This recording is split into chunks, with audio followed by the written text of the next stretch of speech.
Atos dos Apóstolos, capítulo de número 17, a partir do primeiro versículo, diz assim: E passando por Anfípolis e Apolônia, chegaram a Tessalônica, onde havia uma sinagoga de judeus. E Paulo, como tinha por costume, foi ter com eles. E por 3 sábados disputou com eles sobre as Escrituras, expondo e demonstrando que convinha que Cristo padecesse e ressuscitasse dentre os mortos. E este Jesus, que vos anuncio, dizia ele, é o Cristo. Agora, versículo 31. Porquanto tem determinado um dia em que, com justiça, há de julgar o mundo por meio do homem que destinou. E disso deu certeza a todos, ressuscitando entre os mortos. Amém, irmãos? Podem sentar. Graças a Deus. Bendito seja o nosso Senhor e Salvador Jesus Cristo. Amém, irmãos? Amados, nós temos aqui uma passagem poderosíssima e bastante conhecida. A gente tem falado sobre os atributos de Deus. Eu encorajei na semana passada e encorajo hoje. Você tem papel, caneta, anota, abre o seu celular, anota o que falamos aqui, anota os textos bíblicos para vocês meditarem, cara. Crie esse hábito, porque, curiosamente, aqui nesse texto de Atos 17, a primeira parte dele, Paulo ele está pregando lá na cidade de Tessalônica, e ensinando ali em Tessalônica, ele se dedica a ensinar fielmente, não por um dia apenas, mas por 3 semanas, por 3 sábados. Ele vai à sinagoga e ele ensina de uma forma bem entusiasmante sobre Jesus e sobre a ressurreição. O ensinamento ele é crucial na igreja. O ensinamento ele é fundamental para que a igreja cresça e não se perca. Paulo fala isso em Efésios: olha, não sejam como meninos inconstantes, levados a todo vento de doutrina. Quando a gente não tem uma firmeza teológica, quando a gente não tem uma firmeza bíblica, a gente vai sendo levado de um lado a outro. Isso não pode acontecer conosco. Isso não pode acontecer com a igreja verdadeira de Cristo. Depois de pregar em Tessalônica, ele encontra ali alguns problemas e também vai pregar em Bereia. Só que interessante, irmão Alessandro, é que ali em Bereia, Lucas escreve Atos, né? Ele vai dizer assim: e os bereanos eram mais excelentes do que os tessalônicos. Isso está no versículo 11. Ele vai falar, eles eram mais excelentes. Sabe por que eles eram mais excelentes? Porque eles conferiam tudo o que o apóstolo Paulo dizia, se estava de acordo com as Escrituras. É importante a gente frisar isso. Sempre quando eu passo por esse texto, eu friso isso. Irmão, nós estamos falando do homem que escreveu 13 ou 14 epístolas, depende, né? Tem aqueles que acreditam que ele escreveu Hebreus ou não. Mas a gente está falando do homem que escreveu pelo menos 13 livros do Novo Testamento. Metade do Novo Testamento está na conta do apóstolo Paulo.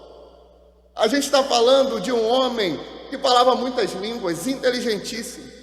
Ele não foi chamado através de um profeta que veio falando em nome de Deus. Ele foi chamado pelo próprio Cristo. O próprio Cristo já tinha subido, tinha morrido, ressuscitado, ficou 40 dias, foi para o céu, deu a convocação para os 11 apóstolos que ficaram. E depois, isso lá em Atos 1 e 2, lá no capítulo 9, Cristo aparece com seu corpo glorificado e chama o apóstolo Paulo. Convoca o próprio apóstolo Paulo. É esse homem que os bereanos falavam assim: você pode falar o que tu quiser, Paulo, mas tu é homem ainda. E você pode se equivocar em alguma coisa. E você pode ainda desviar. Então, eu vou sim conferir se o que tu está falando está de acordo com a palavra de Deus. Quando a gente faz isso, a gente dificilmente é enganado. Quando a gente confere o que é dito, pregado, ensinado, o que é exposto, se a gente confere com o que está na Bíblia, a gente não vai ser enganado, a gente não vai ser ludibriado, a gente não vai se perder pelo caminho. Tanto que uma das formas de se evitar que o cristão, que a igreja seja liberta em Cristo, qual que é? Tirando o foco da Bíblia, diminuindo o tempo da mensagem, diminuindo o tempo do ensino, colocando acima da Bíblia um líder ou uma tradição. Você sabe de quem que eu estou falando, né? Tem um tipo de igreja que faz isso.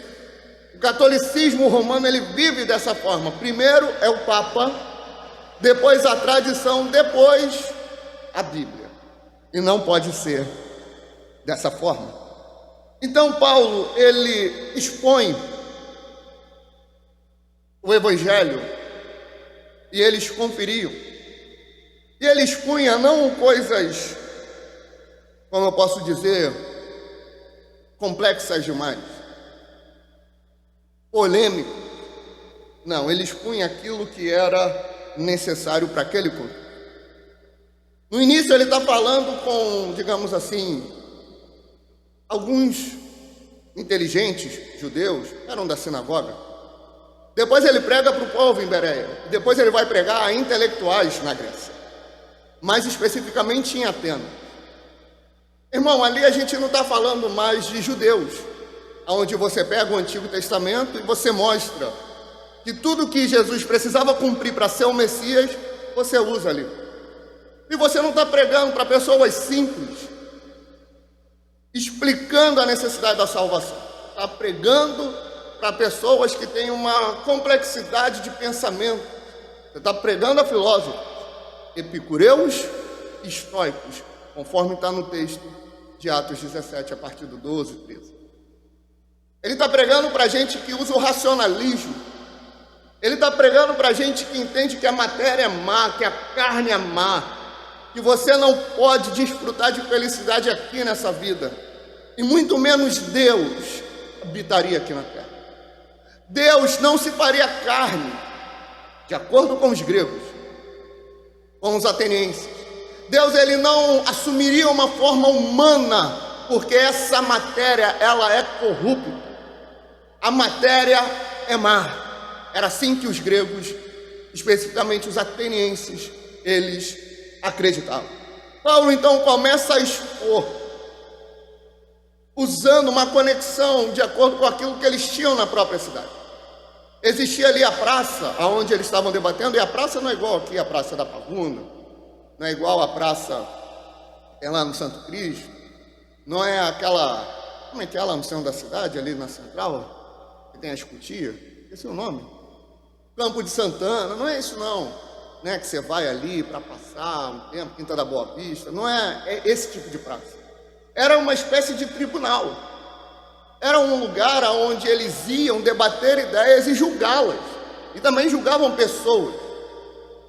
Era uma espécie de arena, era o que hoje a gente pode classificar bem de longe assim, parecido com uma faculdade onde tem os debates, uma rádio ou algo desse tipo, mas bem de longe, porque lá debater ideias era crucial, inclusive deles vem a democracia, né? Então, Paulo está ali naquele contexto, e olha que curioso, da mesma forma que eles eram muito racionais, eles eram muito religiosos. Tanto que Paulo, ele passa e vê um monte de altar. E para os gregos, assim como para os romanos, para os egípcios, eles tinham uma divindade para cada negócio. Tinha um deus da chuva, tinha um deus do sol, tinha um deus disso, daquilo, da fertilidade, e por aí vai. Só que tem um altar lá, isso vai estar no versículo 23, que está escrito: altar ao Deus desconhecido. A gente tem a tendência a achar que aquilo ali é para o Deus dos judeus, não necessariamente. eles tinham muito medo de afrontar alguma divindade. Então eles olhavam, olha, a gente tem um Deus disso, daquilo, aquilo. Será que não esquecemos de nenhum? Como é que a gente vai fazer se a gente esqueceu? Vamos usar a seguinte desculpa. Vamos criar um altar aqui, e esse altar a gente vai botar um nome que é um altar para o Deus desconhecido. E se aparecer, como se tivesse aparecido alguma, né? Se aparecer alguma divindade falando, vocês não me adoraram, vocês não dedicaram um altar a mim, não, está aqui o seu altar. Só não tinha o seu nome porque a gente não conhecia, mas a gente te venerava assim. Porque eles tinham esse medo, esse temor, então criaram esse altar. Paulo pega esse gancho, esse medo que eles tinham e fala, olha, eu vim falar desse Deus desconhecido para você. Paulo, ele imergiu na cultura dele. Ele entendeu um ponto de conexão e veio trazer para eles o conceito da salvação e o evangelho. O crente, ele tem uma mania de demonizar tudo. Demoniza filme, demoniza música, demoniza tudo. Mas o crente, ele não se preocupa em evangelizar de uma forma sadia, aprendendo com o apóstolo Paulo. Eu ainda não entrei na mensagem, meu irmão. Isso é a introdução. O apóstolo Paulo, ele pega um ponto cultural para se conectar com ele e mostrar, olha, eu vim falar sobre esse Deus. Quando você assiste, já cansei de conversar com famílias sobre isso. Eu não consigo interagir com meu filho. Eu não consigo, me aproximar dele. Eu perdi muito tempo. Seu filho gosta de quê? Ele gosta de filme de herói. Assiste o filme de herói com ele. E antes de dormir, fala que você conhece esse um herói, que é o maior de todos. Gerou conexão. E você consegue, usando a cultura onde ele está imerso, mostrar para ele que tem um soberano, que tem um que é mais poderoso do que todos, no caso, Jesus. Quando a gente começa a fazer isso, a gente quer às vezes entrar sobre o evangelho com o familiar, mas imagina, tu já chega e fala assim, se arrepende e crê. Não é assim, irmão. Não é assim. A gente está falando de ir pregar, evangelizar nas ruas. A gente está falando de pregar para um familiar que te conhece, que sabe das suas fragilidades, que sabe de muitos, talvez todos os seus pecados, que sabe dos teus erros. Você tem que entrar nele através de um ponto de conexão e ensinar o que é o evangelho através da cultura. Foi exatamente o que o apóstolo Paulo fez, porque ele tinha uma missão. Paulo tinha um objetivo, e qual era esse objetivo?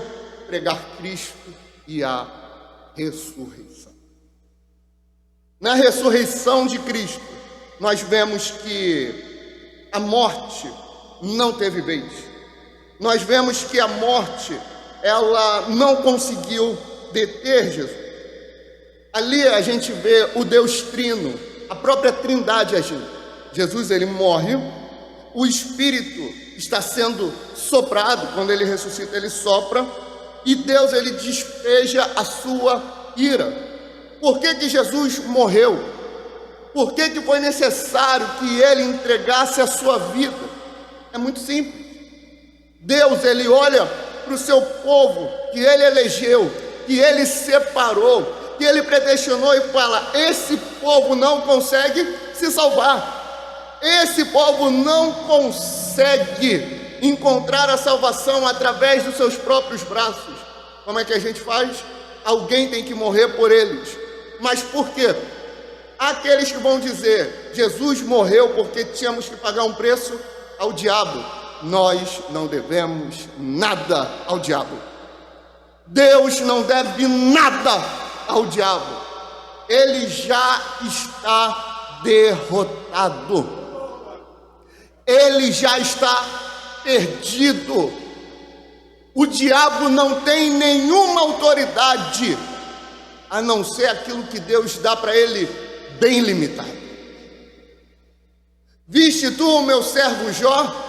Ó, toca, agora tu pode tocar na família, agora tu pode tocar no gado, agora na vida você não toca. Por quê? A autoridade está com o diabo? Não. A autoridade está com ele. Está com Cristo, está com Deus. Amém?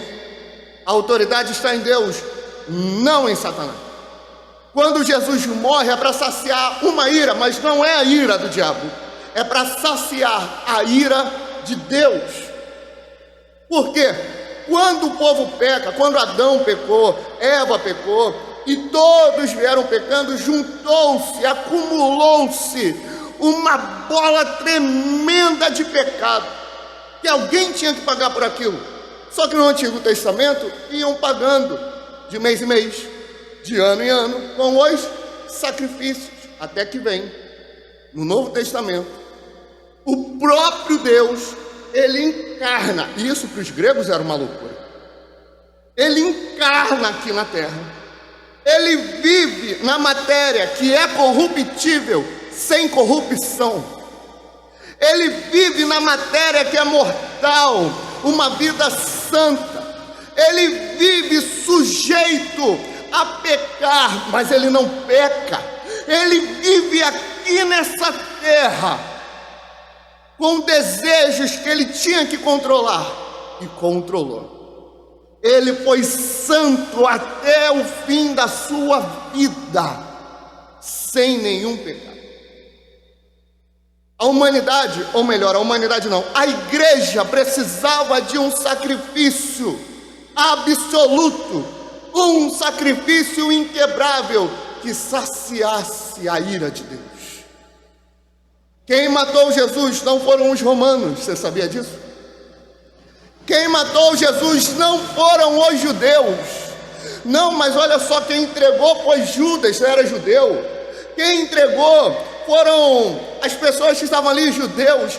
Quem levou ele até a cruz foram os soldados romanos, então foi Roma? Não. Ah não, então foi Pilatos que deu a ordem? Não, Jesus chega para ele.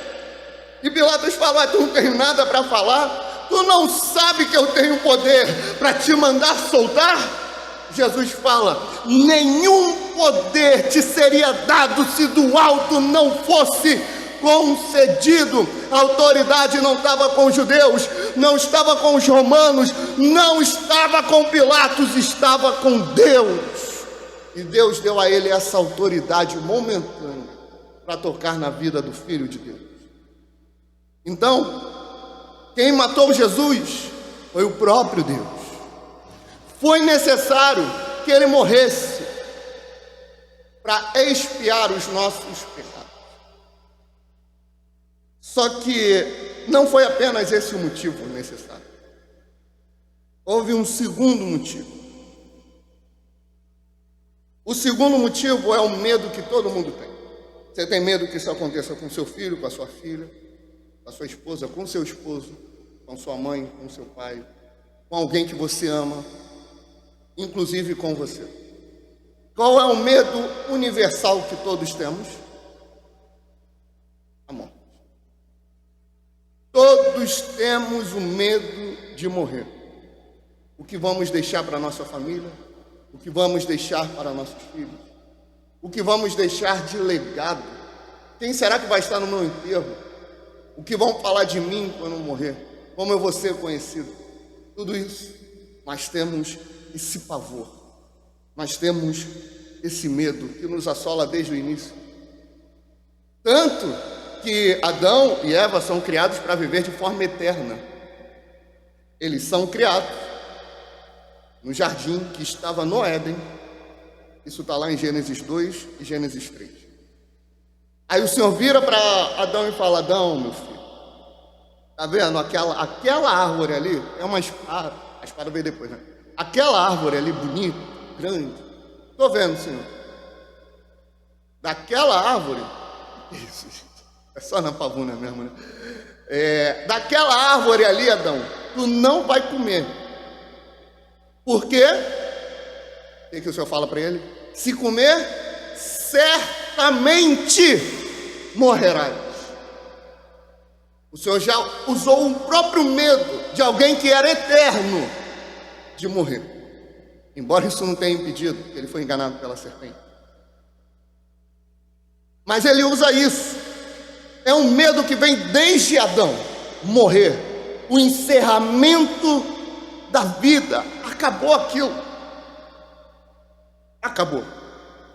Jesus, ele vem com a ressurreição, mostrando que ele consegue vencer um inimigo que é invencível. Jesus, ele vem através da ressurreição, mostrando que ele consegue vencer aquela que é imparável, aquela que é implacável. 2019 até 2022, 2023, o que teve no mundo? Pandemia. Covid-19. O que aconteceu? O pavor. Você não via as ruas, né? Porque você não saía de casa. Estava tudo vazio. Você andava, quem tinha que andar, ou quem era mais valente ali, né? E ia para a rua, deserto, completamente deserto, porque era um medo de morrer, era um medo de tudo acabar, era um medo de perder alguém, e muitas vidas foram perdidas em meio à pandemia. É o medo da morte. Só que Jesus veio e falou: eu sou maior do que a morte. Eu estou acima da morte. Ninguém foi lá e botou a mão e orou por Jesus como Eliseu fez lá no Antigo Testamento e ressuscitou. Ninguém fez isso igual Elias fez, igual ele mesmo fez. Vem cá, filho da viúva de Naim, vamos orar. Vamos orar aqui pela filha do Jairo, vamos orar e ressuscita. Glória a Deus, aleluia, ressuscitou. Não, ele mesmo morreu. Ele ficou 3 dias mortos, foi nas profundezas do inferno, tomou a chave da morte e disse: morte, aonde está a tua vitória? Inferno, aonde está o teu aguilhão? A força da morte é o pecado, e a força do pecado é a lei, mas graças a Deus que nos dá a vitória por nosso Senhor e Salvador Jesus Cristo. Oséias 13, 1 Coríntios 15, 51 até o 58. Aonde está, ó morte, a tua vitória? Aonde está o teu poder? Cristo venceu. Você entende que a gente normalizou a frase Jesus morreu e ressuscitou por nós, amém, glória a Deus e aleluia? Você entende que ela tem muito mais poder? É uma morte, uma ressurreição para expiar os nossos pecados e para mostrar que ele tem a autoridade suprema, que ele é soberano. Você vai deixar anotado 1 Coríntios 15 para meditar em casa. Você vai entender a importância do que é a ressurreição. Vou ler um trecho para vocês. 1 Coríntios 15, 12. Ora, se prega que Cristo ressuscitou dentre os mortos, como dizem alguns dentre vós, que não há ressurreição dos mortos. E se não há ressurreição dos mortos, também Cristo não ressuscitou. E se Cristo não ressuscitou, logo é vã a nossa pregação, e também é vã a vossa fé. E assim somos também considerados como falsas testemunhas de Deus, pois testificamos de Deus que ressuscitou a Cristo, ao qual, porém, não ressuscitou, se na verdade os mortos não ressuscitam. Porque se os mortos não ressuscitam, também Cristo não ressuscitou. E se Cristo não ressuscitou, é vã a vossa fé, e ainda permaneceis nos vossos pecados. Olha a construção que o apóstolo Paulo está fazendo aqui. Ele está falando assim, irmão Everaldo: olha, tem uma galera aí no meio que está deturpando a sã doutrina e está dizendo que não existe ressurreição. Se não existe ressurreição, Jesus não ressuscitou. Se ele não ressuscitou, a nossa fé é vã e a nossa pregação é inútil. Por quê? Porque o pilar para mostrar que tudo o que Cristo disse e fez é verdade é a ressurreição. A vitória sobre a morte. 18 de 1 Coríntios 15. E também os que dormiram em Cristo estão perdidos. Ou seja, se não tem ressurreição, se a nossa pregação é vã, a nossa fé é vã, Jesus ele não ressuscitou. Se ele não ressuscitou, quem morreu em Cristo está perdido. Acabou. Não vamos nos reencontrar mais com aqueles que se foram. Eles entregaram a sua vida por uma causa perdida. E como se prova que Cristo ressuscitou? Isso daí, irmãos, você não vai num laboratório e coloca lá umas células, DNA, um negócio que eu não entendo nada, para poder testar se é verdade ou não. Isso é história. História você usa fatos. E fatos são contados por testemunhas. Só o Novo Testamento já é um indício que Cristo ressuscitou, porque tem as testemunhas aqui. O próprio Paulo, no início de 1 Coríntios 15, ele fala, olha só, Cristo foi visto por cerca de 500 pessoas antes de ir ao céu. Pessoas essas que quando Paulo escreveu 1 Coríntios 15 ainda estavam vivas, algumas delas. Então é fato porque tem testemunha. E se tem duas ou mais testemunhas, tem valor o fato, tem valor o testemunho. Por isso, Mateus 18, quando tem dois ou mais reunidos, ele se faz presente, porque testemunha. Verso 19, 1 Coríntios 15, se esperamos em Cristo, só nesta vida somos os mais miseráveis de todos os homens. Mas de fato Cristo ressuscitou dentre os mortos e foi feito as primícias dos que dormem. Porque assim como a morte veio por um homem, também a ressurreição dos mortos, aleluia, veio por um homem. Porque assim como todos morrem em Adão, assim também todos, a igreja será vivificada em Cristo, mas cada um por sua ordem. Cristo as primícias, depois os que são de Cristo na sua vinda. Amém e amém. Leia 1 Coríntios 15, entenda o que é a ressurreição e a sua importância. E eu te pergunto, meu amado, minha amada, quem é como o Senhor? Hein, meu irmão? Quem é como Ele? Não sou eu que faço essa pergunta. Foi Moisés no seu cântico, Êxodo 15, 11. Ó Senhor, quem é como Tu entre os deuses? Quem é como Tu glorificado em santidade, admirável em louvores, realizando maravilhas? Senhor, quem é como Tu entre os deuses?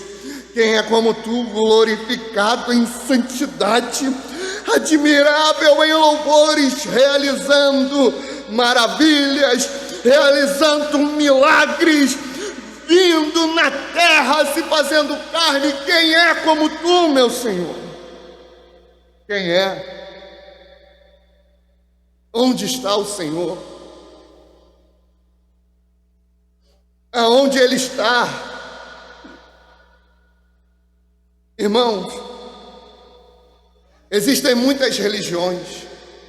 As religiões existem para dar uma resposta a um desejo que o ser humano tem, que é o desejo de buscar a Deus, que é o desejo de adorar. Inclusive em Atos 17, quando Paulo está pregando lá em Atenas, no Areópago, ele está falando lá no verso 23, 24, 25, 26, ele fala assim, olha, Deus, Ele criou tudo que existe foi Ele que fez, e Ele criou o ser humano, para que o ser humano buscasse a Ele.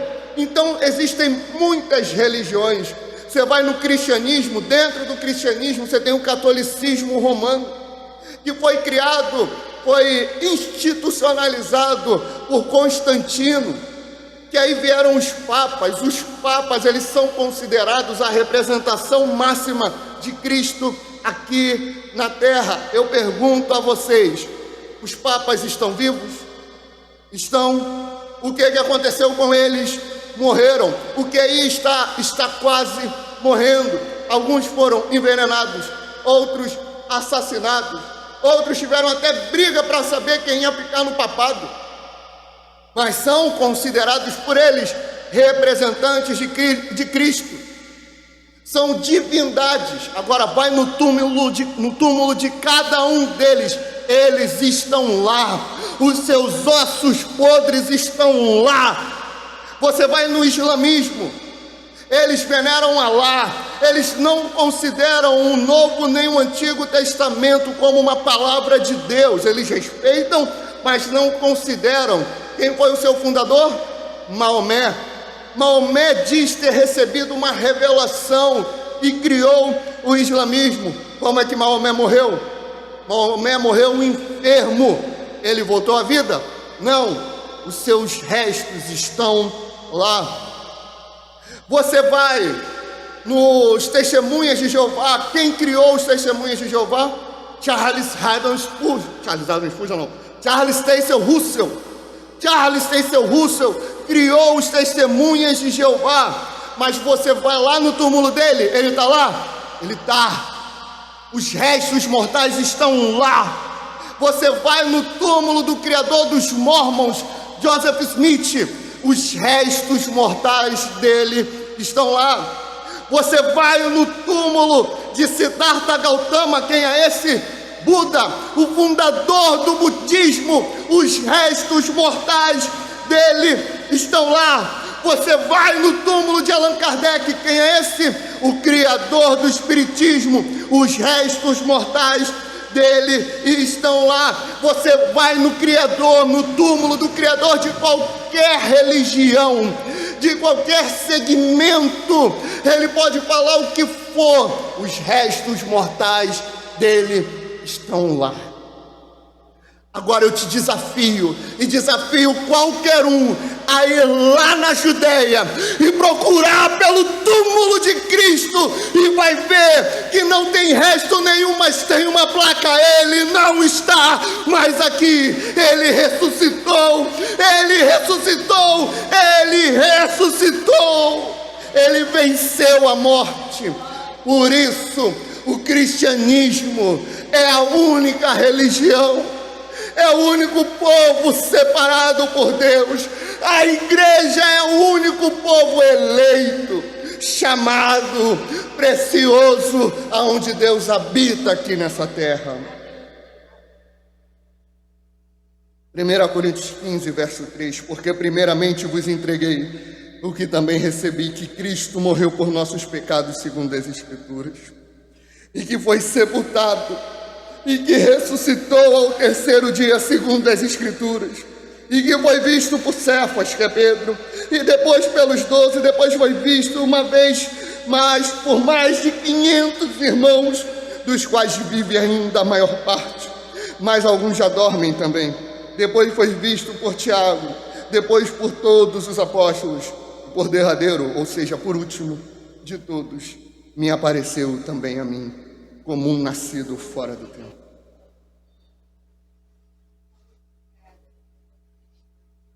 Todos eles se renderam à morte. Todos eles. Todos os líderes políticos se renderam à morte. Podem não ter abaixado algum deles a cabeça aqui para o sistema. Podem ter afrontado quem quer que foi. Podem ter colocado o pulso firme, mas nenhum venceu a morte. Só Jesus. Eu torno a perguntar com Moisés: quem é como tu? Quem é como ele, irmão? Quem é como ele, minha irmã? Ninguém.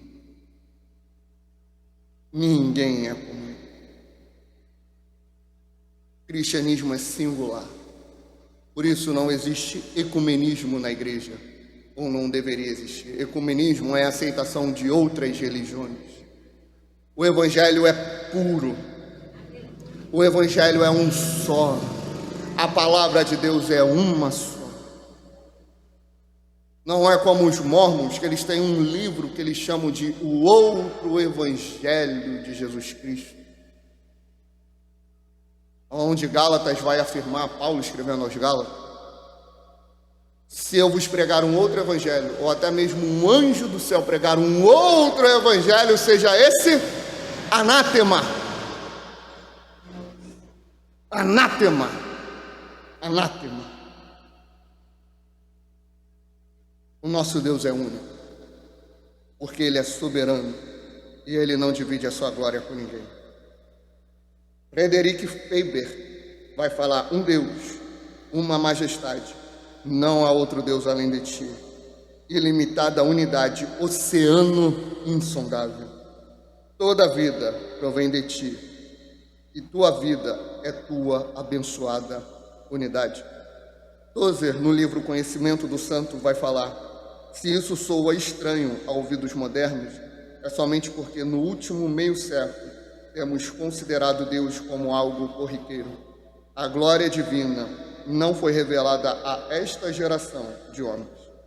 O Deus do cristianismo contemporâneo não é muito superior aos deuses gregos e romanos. Isso, se não for inferior por ser tão fraco e nulo, enquanto os outros, pelo menos possuíam poder. O que ele está falando aqui?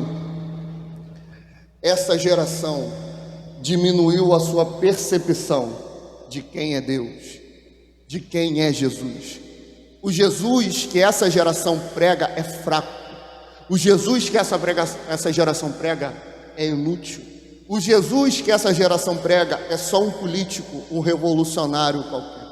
Enquanto o Jesus da Bíblia desafiou e foi triunfante contra a morte. Não tem nada que nós possamos temer.